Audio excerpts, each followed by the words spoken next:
Yes, twongeye kubasuza abakunzi bamenya vuba TV nk'ibisanzwe ni kakanya k'imyidagaduro aho tugenda tuvuga byinshi biba bigiye bitandukanye. Rero uyu munsi nibwo Ange Kagame yizihije isabukuru y'imyaka 29. Ubu rero mu muryango we ibintu bikaba ari ibyishimo bidasanzwe. Nibyo rero tugiye kurebera hamwe mu buryo burambuye. Niba utarakora subscribe urimo uracikwa n'ibyiza byinshi tugenda tukugezaho.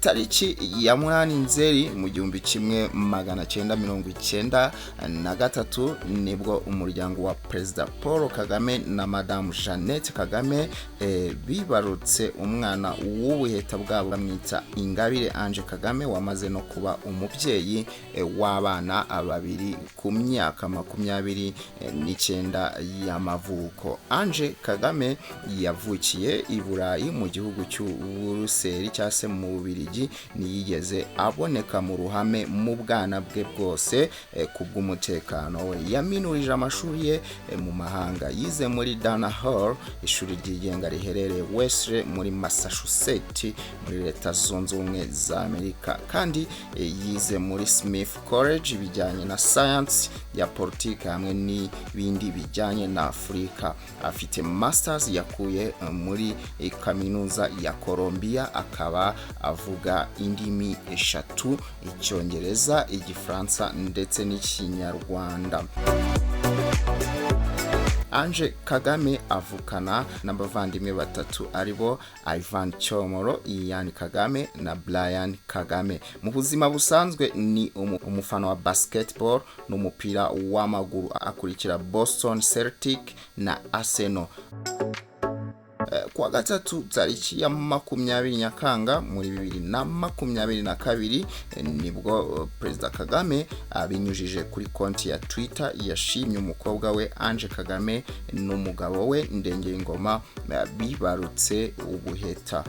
Kuwa 19 Nyakanga 2020 nibwo Ange Kagame n'umugabo we Bertera Ndengeyingoma bibarutse imfura yabo y'umukobwa. Icyo gihe Perezida Kagame yanditse kuri Twitter avuga ko we na Madame Jeannette Kagame bishimiye kwakira umwuzukuru. Yanashimye kandi umukobwa we n'umukwe we kubw'imfura yabo. Kuwa 6 Nzeri 2020 Perezida Kagame yabwiye RBA ko kuba sogokuru w'abana ari ukuzamurwa mu ntera. Ati, nibishya kwitwa sogokuru ariko ni byiza cyane, nari imenyereye kwitwa se w'abana. Iyo wabaye noneho na sekuru w'abana uba wazamutse mu ntera, ni nka promotion uba wazamutse mu ntera, n'indi grade yo hejuru ishimishije.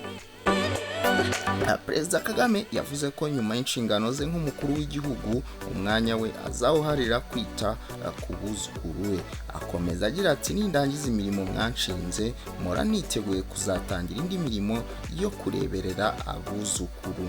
Ange Kagame na Bertrand Ndengeyingoma bahamije isezerano ryabo mu bukwe budasanzwe kuwa 6 tariki ya 6 Nyakanga 2022 mu birori bibereye ijisho byitabiriwe n'abantu bo mu miryango yombi n'abatumirwa bari bahawe ubutumire. Yes, ubwo rero Ange Kagame tumwifurije kugira isabukuru nziza ndetse ibintu bigume bigenda neza, akure ajya ijuru, ibintu byose bigume bigenda neza kuri we, kuko burya umwana w'umukuru w'igihugu abari umwana udasanzwe, abari umuntu udasanzwe. Niyo mpamvu rero nkanswe nk'abanyarwanda tuba dukwiriye ko kuvuga duti akomeze rwose akure ajye ijuru, azagire imyaka myinshi cyane. Ibintu rero biba ari sawa cyane. Nimenya vuba TV twarabiyemeje, twarabihaye,